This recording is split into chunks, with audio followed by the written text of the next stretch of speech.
Saudara dan saya harus mengerti waktu Hana minta anak. Dia minta anak bukan karena dia pengen balas Penina.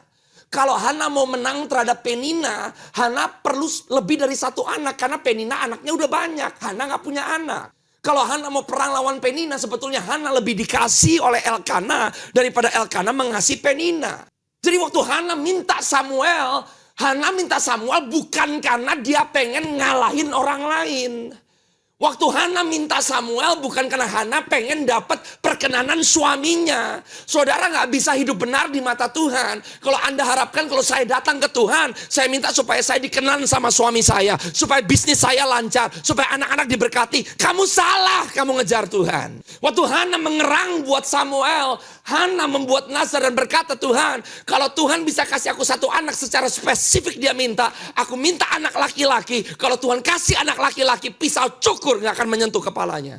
Kenapa Hana minta anak laki-laki secara spesifik? Saudara tahu, di kitab 1 Samuel pasal yang pertama, waktu mereka pergi ke Silo, ke bait suci, atau ke tempat di mana orang Israel melakukan ibadahnya, Imam Eli punya dua anak namanya Hofni dan Pineas. Saudara gak pernah baca siapa ibunya Hofni dan Pineas. Tapi Hofni dan Pineas tidur dengan perempuan-perempuan di bait suci. Hofni dan Pineas makan makanan yang seharusnya dipersembahkan kepada Tuhan. Saya mau kasih tahu, kalau wanita-wanita Tuhan, ibu-ibu di dalam Kristus gak bangkit, maka anak-anakmu akan jadi pecundang di akhir zaman ini. The absence of a mother.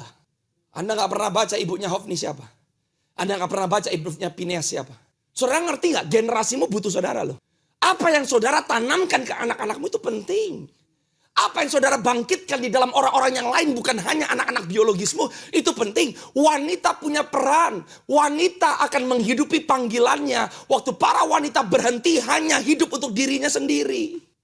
Di situ Tuhan singkapkan kepada saya, kenapa Hana mengerang kepada Tuhan.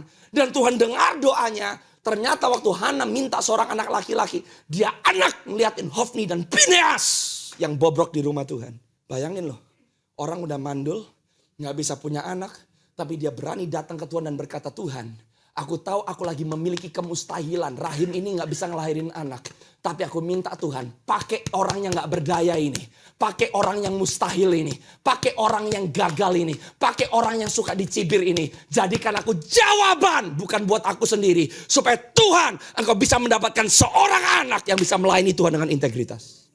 Keren. You can change the destiny of your nation and your generation. Hari ini saya mau kasih tahu, Tuhan tidak hanya mau menjawab doa saudara, tapi dia mau jadikan problem saudara menjadi jawaban untuk problemnya Tuhan.